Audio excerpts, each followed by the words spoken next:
This episode of Weekly Spooky is brought to you by Boggy Creek, the series, free to watch on Tubi. Follow the exploits of Roger and Sarah, two researchers of the American Yeti Project, as they investigate Bigfoot and try to find proof positive of the legendary monster. But what other mysteries will they uncover in the mysterious backwoods of Boggy Creek?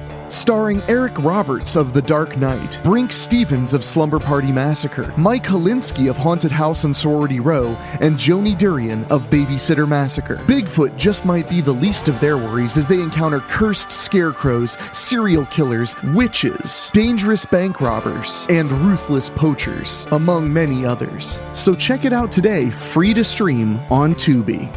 Boggy Creek, the series. Executive produced by Fred Olin Ray, and directed by Henrik Kuto. Hey, that's me.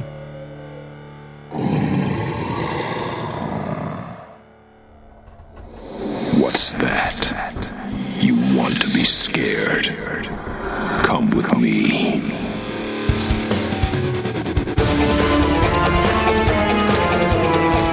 You will experience tales of horror, ghosts, and death. It is not recommended for the weak at heart. Listen in the dark. It's more fun that way. This is Weekly Spooky.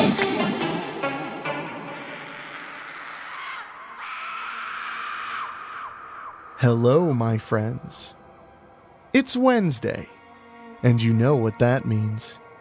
It's time for a little spooky in your weekly. I'm your host and narrator, Henrik Kuto, and we have a real fun, gut-munching good time coming right up for you. We're going to be going back to Strickfield this week, but we're going to learn a little bit more about what folks like to call the Backwoods. But before we get to that, please take a moment, if you haven't already, and subscribe to the show on your favorite podcast app. And while you're there, why not leave us a star rating? Whether it's on Apple Podcasts, Spotify, Stitcher, or wherever you like to listen to your podcasts, leaving us a star rating helps other folks find the program, and we sure do help you. It costs you nothing but a moment of your time, and I would very much appreciate it. And if you want to take one step further, you can go to WeeklySpooky.com and click on Patreon, where for as little as $1 a month, you can get access to exclusive content, including a monthly exclusive Weekly Spooky, where I read some legendary creepypastas, among other things. So please go to WeeklySpooky.com and click on Patreon. It's how you can support the program directly and make sure that we bring the spooky every single week. And I very much appreciate all of you who have stuck with us month after month on Patreon. We're at 80 backers. Help us get to 100, and I promise I'll make it worth your while. But anyway, my friends, Strickfield, Ohio beckons. It's our little terror town, and things are getting a bit hairy and a bit scary. So let's head to the story right now, and I'll be back afterward to chat with you. But get comfortable, and let's listen. Zombillies by Rob Fields. Residents of the village of Strickfield and surrounding communities considered its vast backwoods a separate and often terrifying entity that existed all its own. It was said that if you ever went into those backwoods, that you might never return the same way you entered. Or not at all. However, it was noted that Patrick Gunter, Strickfield's mayor, lived in a log cabin in the backwoods. Yet, he managed to make it into the village each day to do his mayoral duties. What very few people understood was that aside from ghouls, cannibals, and other anomalies, other people lived in the backwoods making their own worlds, according to their surroundings. One such story takes place in a little community about 6 miles from Mirren Automotive. Little Billy McCracken slammed the door open to the trailer he lived in with his mother and came outside. Billy lived in the backwoods from the time his mother gave birth to him, making this the only world he had ever known in all of his 7 years. He still found ways to keep himself entertained, however. His favorite form of entertainment was tormenting his neighbor across the way. Silas Blankenship was a cantankerous 62-year-old man who always picked a quarrel with just about everybody who lived in the community. His hatred was mostly directed toward Billy for all the torment he'd received. One day, when Silas stepped outside his trailer, he was immediately met with a big splash and a sudden darkness from the bucket planted above him. Silas could hear little Billy howl with laughter when he pulled the bucket off his head. "You goddamn little son of a bitch!" he screamed. Suddenly, Billy's mother came outside. "Nobody needs to hear your fucking mouth this time of the morning. Shut the fuck up, Silas." Silas pointed at her. "Oh, go and spread your legs like you've been doing, Verna. That's how that goddamn bastard of yours came out of you." He pointed to Billy. "You don't even mind him. No wonder he's always getting into trouble." Verna smiled, wickedly, and glanced over at Billy. "You go on and play with Silas, Billy." "Sure thing, Ma," he said happily. And before Silas realized, Billy zipped right past him and into his trailer. Silas growled with rage and spun around. "You get the fuck out of my house this minute, you little bastard! God damn it!" Billy ran around and knocked everything to the floor that wasn't bolted down, laughing his maniacal, mischievous laughter. Silas had to walk with a cane and couldn't catch Billy. Eventually, Billy zipped right past him and back outside. Silas appeared in his doorway again and pointed right at Verna. "You need to be raising your bastard right instead of whoring yourself for miles around." Verna pointed back at him. "You're just yapping 'cause I won't give your old shriveled up pecker none of this." Verna was close to 30 and quite feisty for a backwoods woman. She wasn't much of a looker, but the men she slept with didn't care on the count of her gorgeous body. It was no secret that Billy came as a result of one of her many, many affairs. It was also no secret that Verna only raised Billy long enough until she knew he could take care of himself. Billy certainly wasn't an educated little boy. He couldn't do math, read, or write. He was backwoods smart, however. For one thing, he came to excel at hunting and making traps. All he had to do was see, then act. In this, he became both a good hunter and prankster. Billy could feed himself by catching and eating his prey. He also learned how to take care of what few items of clothing Verna had given him, which was a Harley-Davidson t-shirt, bib overalls, and hunting boots. Silas pointed at Billy as he yelled at Verna. "I mean it, bitch! One of these days, I'm gonna blow his fucking heart clean out of his chest! You wait and see if I don't." Verna rolled her eyes as she walked down the steps and left to meet whatever man she was planning to shack up and get naughty with. Silas growled and glared at Billy. "I mean it, you fucking little shit! You stay away from my house and me!" Billy smiled mischievously again. "You're so much fun to play with." Silas growled again before he backed into his trailer and slammed the door. That afternoon, Silas decided to sit outside. As soon as he stepped onto the wooden steps, he heard the loud snap and looked down to see the toothless snare that was now a minor inconvenience to him. Billy had adjusted the bear trap to not cause serious injury when he used it to prank Silas. But stepping in the trap was just the beginning. Silas ended up falling down the steps and landing flat on his back. Out of the corner of his eye, he saw Billy come out of his hiding place and start dancing a little victory dance. He sat up and glared at him. "Okay, you fucking bastard," he growled. "I'm gonna fix you once and for all." Silas pulled himself back to his feet. After he removed the trap, he went back into his trailer. A few minutes later, he reemerged, double-barrel shotgun in hand. He smiled cruelly when he saw little Billy was directly in front of him. Clearly, Billy was planning on coming back into his trailer and creating more havoc. Now, he was staring directly into the twin barrels aimed at him. "I got you now, you little son of a bitch," he sneered. Little Billy McCracken never even so much as made a sound when Silas pulled both triggers and did exactly what he promised. After the bullets came out his back, little Billy stood there for a moment before he fell backwards, like a freshly cut tree. Silas knew he couldn't just leave Billy's body there for anybody to see. He threw the shotgun back inside his trailer and worked to move the body towards his old beat-up pickup truck. Silas drove deeper into the backwoods region, towards the swamp. He wasn't sure he really wanted to head into there, on account of the stories he'd heard about flesh-eating ghouls living out there. Still, this was the only sensible place where he could dispose of his little problem. When he reached the seemingly black river water, he turned the truck around and backed up quickly.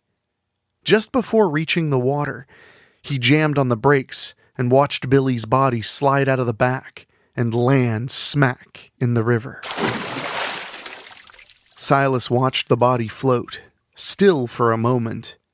Then it began to float away from the shore and further into the blackness of the woods beyond. Billy's body moved down the river until it was well into the late afternoon. At one point he moved down a fork which led to the dead end, and a corroded barrel that was partially in the water. The barrel had finally started leaking the toxic waste that had been contained for what must have been many, many years. Billy's body moved right into the glowing green ooze. After several minutes, Billy began to twitch, slowly at first, then faster. Finally, Billy was moving to the point where he made his way to the shore and pulled himself out of the water. He approached the dirt trail that led to the water and started shambling it. A.J. Hamilton and his neighbor friend Ashley were both around 8 when they stepped onto the little dock about a quarter of a mile from their houses. They sat on the edge of the dock and cast their fishing lines into the dark water. Most any other day, it was peaceful on their lake, whether it be day or night. But today wasn't most any other day when Billy McCracken shambled onto the dock. Ashley barely screamed when Billy bit into her throat and tore a big chunk of flesh out.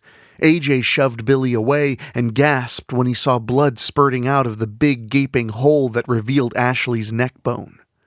That distraction was all Billy needed to come up behind him and bite into his shoulder. Within a few hours, Billy McCracken had a zombie army of 7. As they shambled back to their part of the backwoods, they heard noises coming from nearby and saw a vehicle had broken down. A mother was keeping her 4 children entertained a ways away while the father remained with the vehicle to change the tire. Billy raised a hand and pointed at the family, uttering a few growling sounds. The other child zombies uttered some growls back and followed Billy as they shambled towards the mother and children. The father never saw the child zombies as they overpowered him and took him to the beaten asphalt. He gasped when he saw his own children were among these abominations. He screamed when his twin daughters tore his stomach open and started pulling out the intestines. His scream would go unheard, however, for 2 reasons. The first was that his wife was being eaten by other zombies.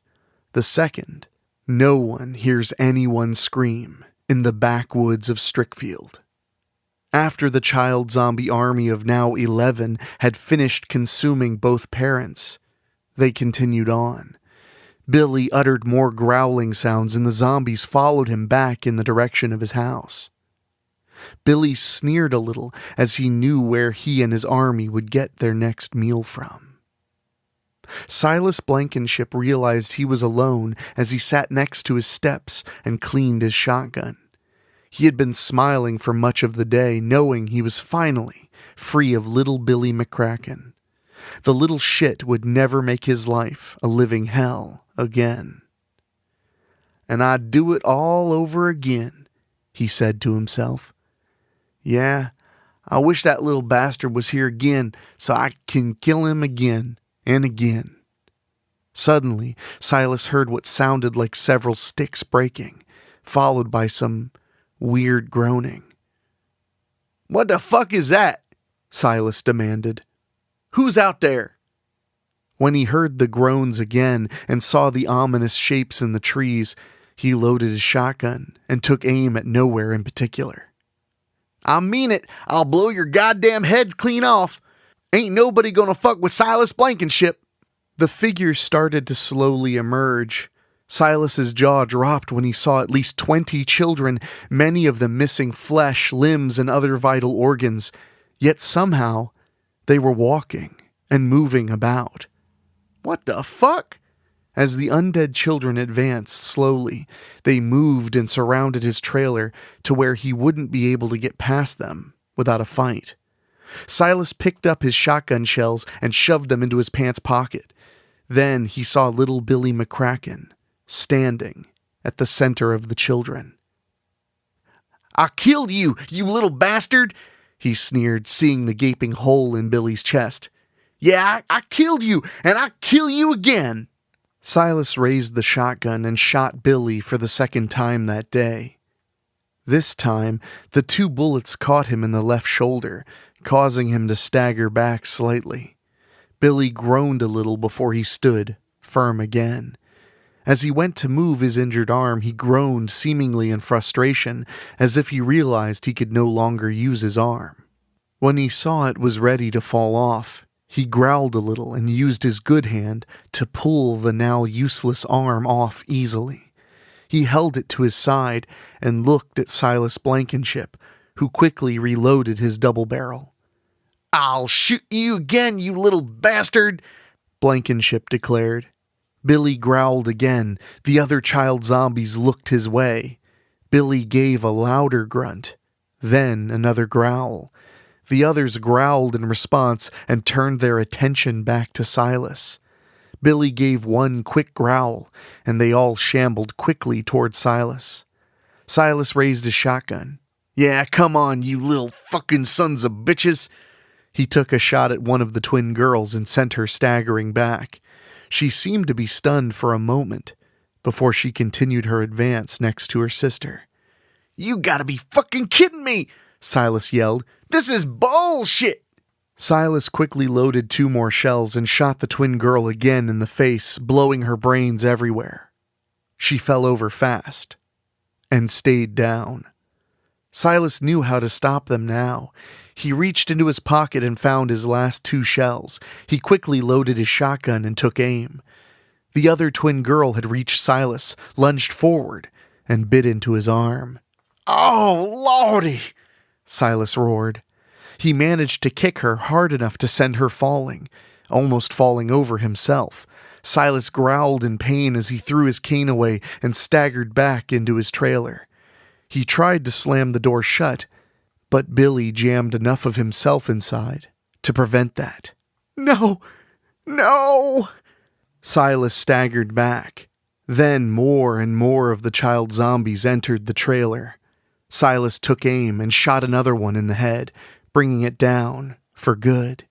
He turned and moved toward the gun cabinet where he had more shotgun shells.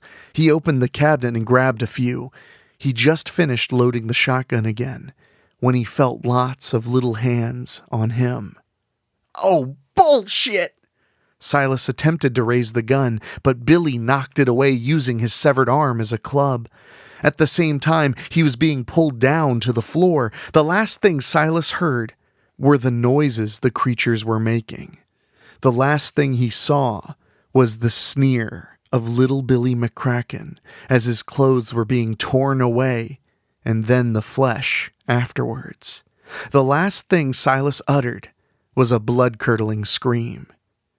However, in the backwoods of Strickfield, no one will hear you scream. Mike Cruz had just finished a grueling day at Mirren Automotive. Multiple times he had gotten his ass chewed out by higher-ups for his people not making quota in his department. He just wanted to get the hell out of that factory and head for home. He knew a couple of cold ones were waiting for him once he walked in the door. Usually he drove the long way home to avoid driving through the backwoods. He'd heard a lot of stories around both Mirren Automotive and his own neighborhood. On this day, however, he was so frustrated that he just wanted to get home as fast as he could and enjoy those beers. Maybe he'd even have a glass of the Kraken rum he had in the freezer. When he came up the intersection, he turned off the asphalt and took the dirt road heading into the backwoods. Those are just a bunch of stories, Mike told himself. How the hell does all this shit take place back here? Christ, Robbie Farnes was telling me that cannibals were living out here. And then I even heard stories about flesh-eating ghouls. I mean, come on. What do these fucking idiots take me for? I'll be on the other side in a little bit and home in less than 5 minutes. Mike sped up his '64 Chevy Nova and started into a long curve. And then he was suddenly jamming on the brakes when his headlights revealed multiple children across the road. Oh, come on, what the fuck? Mike sat there and laid on the horn. The children just looked at him and started shambling in his direction. Then he caught sight of little Billy McCracken and saw him holding his severed arm and the hole blown through his chest. He saw that A.J. Hamilton's stomach was missing, literally missing, as in no flesh, no actual stomach. Now he knew that the stories he had heard about the Backwoods of Strickfield were indeed true, and he was now in the middle of his very own story. Oh shit! Mike quickly shifted and backed the car up. Then he turned around. When he saw the child zombies in his mirrors, he quickly shifted gears and slammed his foot on the gas. He could hear the muscular engine roaring as the back tires were spinning on the dirt road. Oh Jesus, Jesus, Jesus! Mike could feel himself sweating when he saw the zombies drawing ever so close. Come on, come on! The next thing he knew, the head of little Billy McCracken appeared at his open window and uttered a loud growl. Mike screamed like holy hell and shoved him away just as the car finally started moving forward. The muscle car shot so fast that Mike barely saw the tree coming up to meet him. He quickly turned the wheel so that he only sideswiped the tree on the passenger side as he sped past it. Mike quickly made it back to the main highway and counted his blessings that he'd been in the backwoods and would live to tell about it. As far as he was concerned, he was never taking any more shortcuts through the backwoods, ever again. Vinton Rose and his girlfriend Shelley Mae Rubottom were on their way back from the Strickfield drive-in.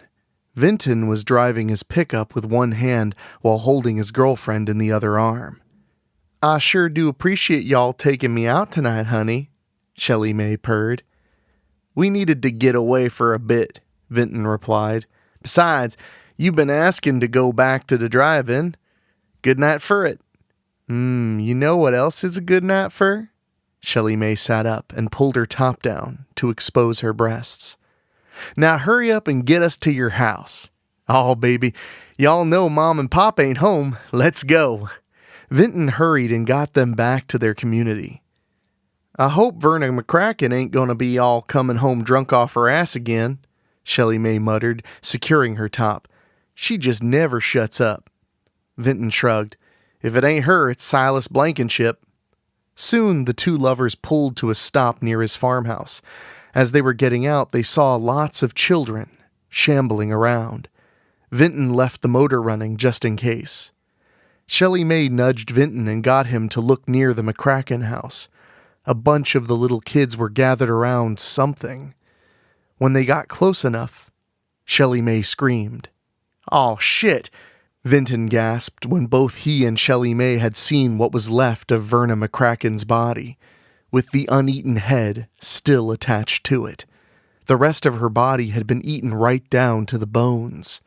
The little zombies turned to them and started getting back to their feet. "Baby, we done just saw some of them zombies at the drive-in," Shelley Mae cried. "Didn't we leave that place?" "You done know we left, sugar." Vinton recognized the lead zombie immediately. "Hey, ain't that little Billy McCracken?" When Billy saw them, he raised his severed arm up high and growled. "Let's get out of here," Shelley May cried. As they turned back to their truck, they realized they were surrounded. Vinton quickly grabbed Shelley May's hand and yanked her in the direction of Silas Blankenship's trailer. They ran inside and slammed the door shut. "Help me!" Shelley May yelled. Vinton turned to see her pushing an old cabinet. He pulled on the other end to help her shove it up against the door. "Ain't no back door here," Vinton said. "There's a gun cabinet over..." Shelley May and Vinton both screamed when they saw what was left of Silas Blankenship. Vinton fell to his knees and threw up. Shelley May wanted to join him, but she knew it wasn't the time. "Come on, honey, get up! We got them things outside!" Vinton got to his feet. "Sorry, baby." Shelley May waved her hand in front of her. "Ew! Talk about potty mouth, now come on!" They went to the gun cabinet and armed themselves. There wasn't much ammunition left, at least not enough for them to make a last stand. Then Shelley May noticed the child corpse on the floor with what was left of its brains exposed. Child zombies were pushing against the front door. The cabinet was starting to move. They would be in soon. Vinton took a shot at A.J. Hamilton, but the bullet only seemed to stun him for a moment before he started shambling towards them again. Then Shelley May came up next to Vinton and shot A.J. square in the head. He fell back very quickly and never got up. "It's like in that movie we saw tonight," she explained. "You gotta hit him in the head to put him down." "We can't finish 'em all," Vinton groaned. "We ain't got enough ammo." They turned and ran into Silas's bedroom. As Vinton closed the door, little Billy McCracken managed to get in. Shelley May screamed and tried to shoot him in the head. "Oh, fucking hell! Gun's jammed!" she groaned. Vinton tackled Billy and quickly got off him. Shelley May used the butt of her shotgun to shatter a window. Then they heard Billy growling repeatedly. "Shit, we gotta move, baby," Vinton quipped. "He's calling the others over here." As soon as Shelley May was through the window and on the dirt, she heard other zombies shambling towards her. Vinton was about to climb through the window when Billy grabbed him from behind. "Oh, shit!" Vinton cried. "Help!" Shelley May tried to take aim before she remembered. Her gun was still jammed. She only had a pistol with 2 shots left in it. When she saw Vinton shove Billy away, she quickly yanked her pistol out and shot 2 of the zombies in the head. She ran and grabbed what felt like an axe. As she lifted it, the handle fell off. "Oh, God damn it! Out front, Shelley May!" Vinton called. Shelley May quickly removed her heels and ran barefoot back out front where Vinton was waiting. He grabbed her hand and they ran back to the pickup. "Oh, come on!" Vinton groaned when he saw a zombie boy sitting in the driver's seat. The zombie hissed loudly as he looked at Vinton. It didn't see Shelley May enter from the open passenger door and kick it out. "Come on, Vinton, get in here, let's haul ass!"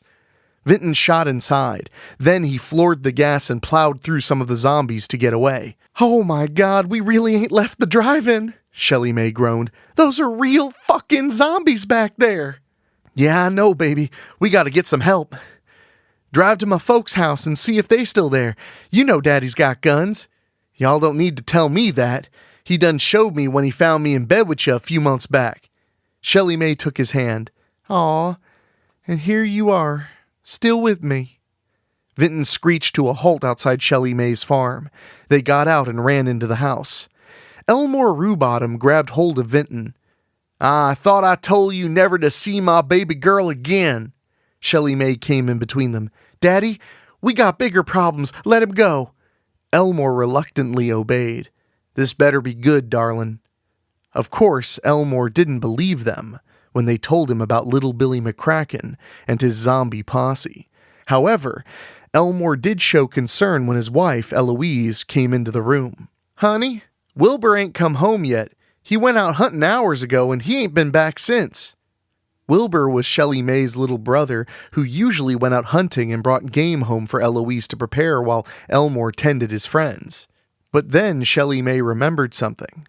"Oh, fuck." She turned to Elmore. "Daddy, Wilbur's one of them things. I remember now." Elmore shook her off. "Now look, you expected me to believe that some Some little zombillies are out walking around and killing and eating people? That's exactly what we expect you to believe, sir, Vinton replied. And Wilbur's one of them, Shelley May emphasized. Saw him when Vinton and I escaped.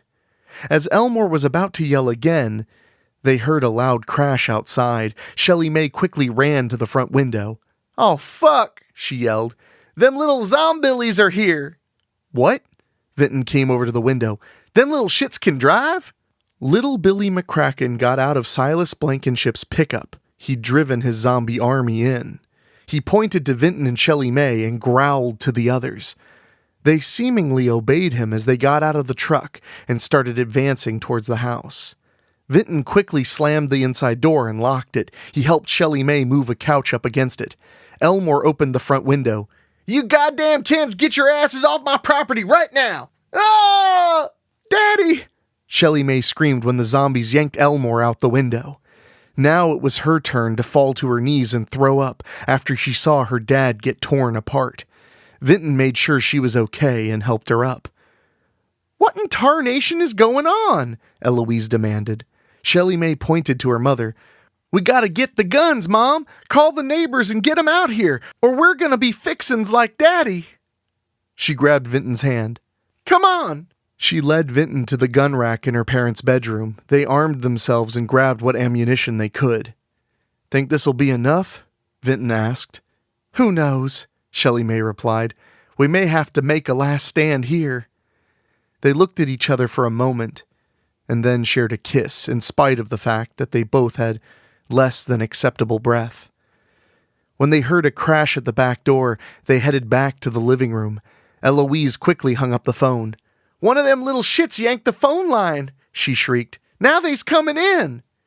Bullshit. Shelley May raised her shotgun, shot one zombie in the head coming in, cocked the weapon and shot another one dead in the head. Suddenly, there were blazing headlights out front, along with a lot of commotion. Then they heard hoopin' and hollerin' and gunshots. You got through, Mama, Shelley May cried. Come on, Vinton, let's go help 'em. Damn right. The two lovers hurried out the front door and joined in with the posse as they were shooting at the zombies. However, the swarms of bullets only seemed to be stunning them briefly before they'd advance again. Jesus ain't shit if they ain't still coming, one of the posse yelled. Lord, and I ain't believing this shit, another one added. Aim for the head, Shelley May yelled. The head! Then she shot one in the telltale place to show them. Vinton shot another one in the head to re-emphasize his girlfriend's point. Now let's kill these little zombillies! Then Shelley May saw little Billy McCracken and pointed at him. Y'all go get fucked, you little shit! Billy growled and started shambling away as she raised her gun, but Billy proved to be more clever than she thought as he made it behind the trailer. Oh, no you don't, Shelley May took off after him. Y'all come back here, you rotten little fucker! Shelley May was soon joined by Vinton. No way you go off alone, darling. We stick together. Shelley May nodded. Oh, where'd that little fucker go? God damn it, we can't let him get away. He'll make more of them zombillies like himself, Vinton agreed. As they rounded the corner, Vinton cried out and fell on his side. Shit! Shelley May saw some bear traps laid out. Vinton had stepped in one. Shit, I think my leg's broke, Vinton moaned. Go get him, Shelley May. Shelley May called for help for Vinton. When she was sure he was safe, she hunted for Billy. She shined her light around, even being careful not to be in a position where Billy might attack her. A few of the posse joined her and helped look for him, but it seemed that Billy had just vanished. Fuck, we done lost him, Shelley May muttered. Don't you worry none, honey, a posse member told her. We'll get a few more folks and hunt that little shit down. He can't have gone far. Morning came when little Billy McCracken shambled towards a log cabin. If he could have been seen, it might have appeared as though he was sneering, and maybe growling a little laughter. Billy had escaped the posse by hiding underneath an old junk car near the traps he placed. When the posse left, he made his escape. In Billy's zombie mind, he knew it would only be a matter of time before he'd infect people again and have a new army. Suddenly, Billy heard the loud gunshot and felt his leg being blown away at the kneecap. He growled and fell onto his back. Patrick Gunter, the mayor of Strickfield, advanced toward him with his powerful rifle. He looked down at Billy and groaned a little as he shook his head slowly and reloaded the rifle. "I'm sorry this happened to you, kid, but you gotta understand something here." He raised the rifle and aimed for Billy's head. "I don't like goddamn zombies on my property." That was the last thing little Billy McCracken heard before Mayor Gunter fired his gun.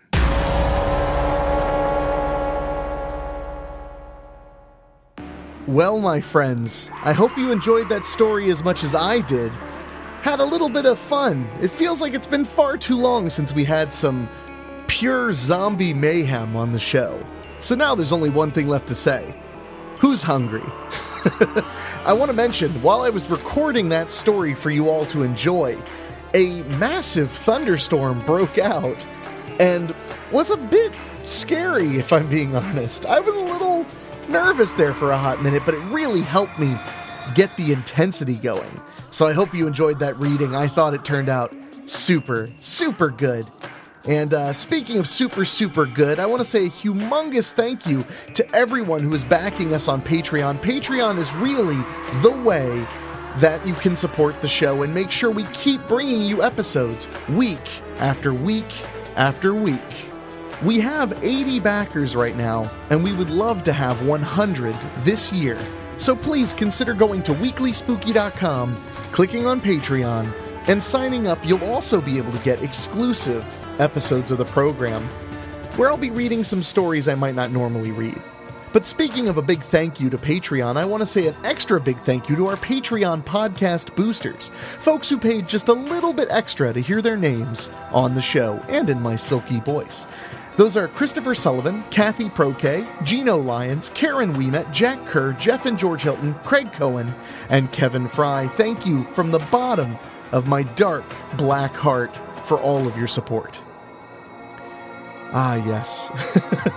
Well, anyway, my friends, I need to get out of here. I've got so much work to do, especially now that we're doing a monthly bonus Weekly Spooky on Patreon. I'll also be launching a new bonus podcast on Patreon about my career in filmmaking, so if that's something you're interested in, there's never been a better time to sign up. Now anyway, for myself, for my executive producer Rob Fields, my producer Dan Wilder, and my composer Ray Mattis, I will talk at you later. Thank you for listening. Make sure to find your way back next week.